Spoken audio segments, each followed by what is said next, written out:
लेकर के ऐसे पतित भी पावन हो जाते हैं। और ऐसे पतितों को जो पावन करते हैं, इसीलिए भगवान का नाम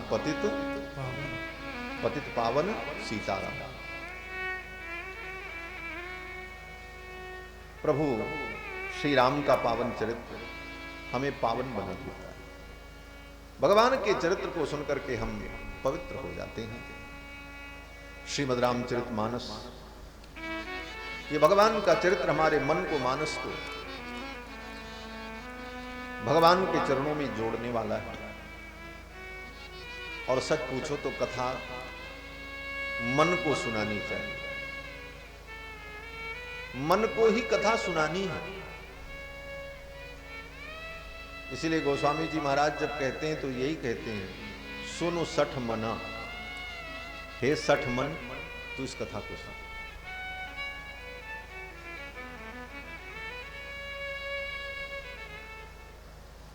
श्री गोस्वामी तुलसीदास जी महाराज कलि पावनावतार, ये महर्षि वाल्मीकि के अवतार थे। महर्षि वाल्मीकि ने जो राम कथा को संस्कृत में आदि काव्य रामायण के रूप में निबद्ध किया, वही महर्षि वाल्मीकि इस कलयुग में गोस्वामी तुलसीदास जी के रूप में प्रकट हुए। कलि कुटिल जीव निस्तार हित वाल्मीकि तुलसी भयो। महर्षि वाल्मीकि ही तुलसीदास जी के रूप में प्रकट हुए, जिन्होंने रामायण को लोक भाषा में, अवधी भाषा में लिपिबद्ध किया। पूज्य महाराज श्री अपने उद्बोधन में कह रहे थे, वाल्मीकि रामायण संस्कृत में बड़ा कठिन है, लेकिन मानस के माध्यम से गोस्वामी जी ने उसे सरल कर दिया। वास्तव में वाल्मीकि रामायण बहुत कठिन है। एक हमारे यहां संस्कृत जगत में सूक्ति कही जाती है कि भागवत और महाभारत और रामायण, इन तीनों में क्या काठिन्य है, क्या कठिनता है? तो कहते हैं भक्त्या भागवतम शास्त्रम। ऐसे तो लोग ये कहते हैं विद्यावताम भागवते परीक्षा, विद्वानों की परीक्षा भागवत ग्रंथ में होती है। इतना कठिन ग्रंथ है भागवत, श्रीमद् भागवत महापुराण। लेकिन कहते हैं भक्त्या भागवतम शास्त्रम, अगर आपके हृदय में भक्ति है तो भागवत शास्त्र समझ में आ जाता है। भक्त्या भागवतम शास्त्रम। और महाभारत, महाभारत इतना विलक्षण ग्रंथ है कि उसके विषय में कहते हैं कि भक्त्या युक्त्या च भारतम। महाभारत को समझने के लिए हमारे पास भक्ति भी हो और युक्ति भी। युक्ति माने तर्क, और सरणी चिंतन की विधा, इन सबको युक्ति कहती है। कहते हैं भागवत को समझने के लिए भक्ति पर्याप्त है, और महाभारत को समझने के लिए भक्ति के साथ साथ युक्ति होनी चाहिए। भक्त्या भागवतम शास्त्रम भक्त्या युक्त्या च भारतम। और रामायण के लिए, वाल्मीकि रामायण के लिए कहते हैं भक्त्या युक्त्या च व्युत्पत्त्या भाति रामायणम परम। रामायण के लिए भक्ति भी हो, युक्ति भी हो और व्युत्पत्ति भी। भक्ति, युक्ति, व्युत्पत्ति, इन तीनों से जब हम संयुक्त होंगे, हमारी बुद्धि भक्ति, युक्ति और व्युत्पत्ति, इन तीनों से संयुक्त होगी हमारी बुद्धि, तभी रामायण में प्रवेश होगा। महर्षि वाल्मीकि, हमारे परमाचार्य भगवान श्री रामानुजाचार्य, जो कि लक्ष्मण जी के अवतार माने जाते हैं, लक्ष्मण जी का ही अवतार भगवान श्री रामानुजाचार्य के रूप में हुआ। उन्होंने 18 बार श्री रामायण ग्रंथ को अपने गुरुदेव के चरणों में बैठ करके पढ़ा।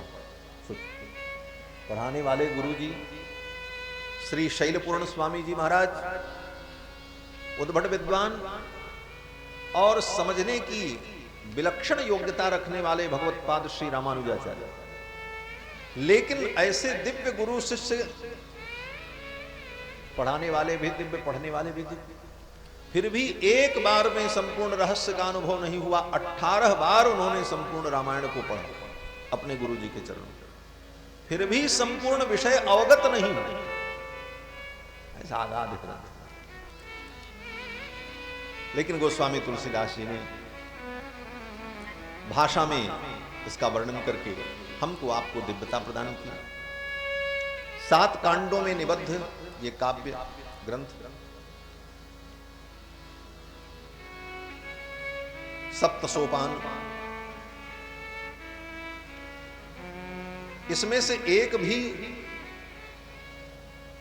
संत जन तो कहते हैं कि गोस्वामी तुलसीदास जी ने संसार सागर पार करने के लिए ये 7 जहाज तैयार कर दिए। बंदों तुलसी के चरण जिनकी नो जग काज, कलि समुद्र बूढ़त लख्यो प्रगट्यो सप्त जहाज। संसार में डूबते हुए प्राणियों का उद्धार करने के लिए गोस्वामी तुलसीदास जी ने ये 7 जहाज बना दिए। बालकांड, अयोध्या कांड, अरण्य कांड, किष्किंधा कांड, सुंदर कांड, लंका कांड, उत्तर कांड, ये 7 जहाज हैं। किसी एक जहाज में, एक कांड में बैठ जाओ, संसार से पार। और अगर एक कांड में नहीं बैठ सकते तो कहते हैं ज्यादा नहीं हो सके तो कम से कम रामायण की 2-4 चौपाई भी आपके जीवन में अगर उतर गई तो जीवन धन्य हो जाएगा। सत पंच चौपाई मनोहर जाने जो नर पुर धरे। सत पंच चौपाई मनोहर जाने जो नर पुर धरे। तारुण अविद्या पंकजन विकार श्री रघुवर हरे।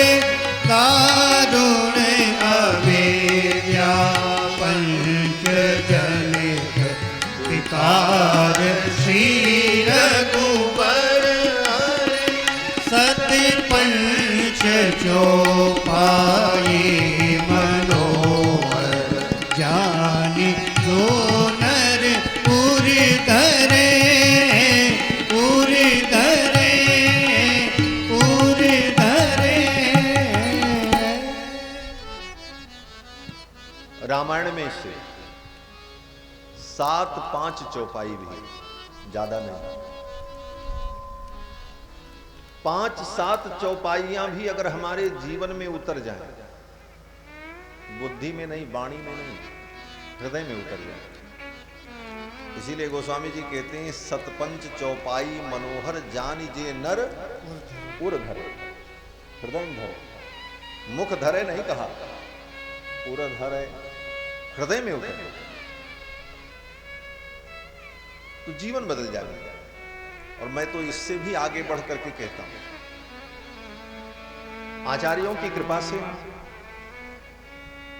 और गुरुजनों के चरणों में बैठकर जो अनुभव किया, उस अनुभव के आधार पर मैं ये कहता हूं कि 7-5 चौपाई नहीं, एक चौपाई भी अगर जीवन में उतर जाए तो कल्याण हो जाए। एक चौपाई, एक चौपाई को भी अगर हमने अपने जीवन में उतार लिया तो जीवन धन्य हो। आज सुबह की बात, जब मैं प्रातः काल यहां आया तो नेताजी, विधायक जी, पांडे जी परिवार की चर्चा कर रहे थे, अपने पुत्र की चर्चा की।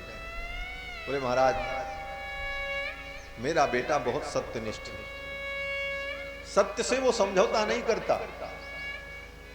हमने कहा कल्याण हो। क्यों? बोले इससे बड़ा कोई धर्म ही नहीं।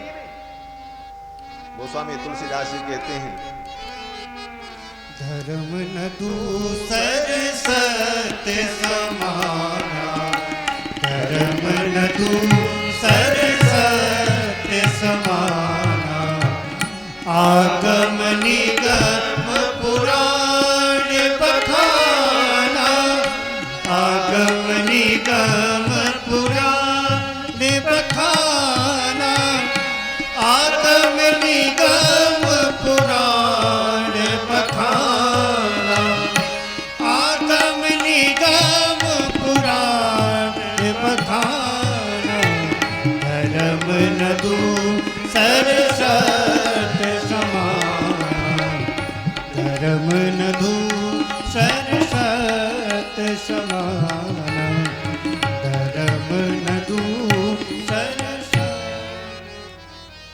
एक चौपाई बस। धर्म न दूसर सत्य समाना, सत्य के समान कोई धर्म ही नहीं। एक चौपाई ये जीवन में उतर जाए, कल्याण हो जाए। सत्य के समान कोई धर्म नहीं, सत्य ही धर्म है। और वो सत्य कौन है? बोले सत्य नारायण। इसीलिए सत्यनारायण भगवान की कथा सुनते, सत्य ही तो नारायण है। और वो तीनों काल में सत्य है, इसलिए सनातन है, सत्य सनातन। धर्म न दूसर सत्य समाना। और इसी का बखान रामायण पुराण सब में किया गया। आगम निगम पुराण बखान। एक चौपाई उतर जाए, कल्याण हो जाए। चलो ये चौपाई नहीं उतरी तो कहते कोई दूसरी चौपाई जो तुमको पसंद आ जाए। क्या? बोले परहित सरिस धर्म नहीं भाई। इसी को उतार लो जीवन में। परोपकार से बड़ा कोई धर्म नहीं है, परहित सरिस धर्म नहीं।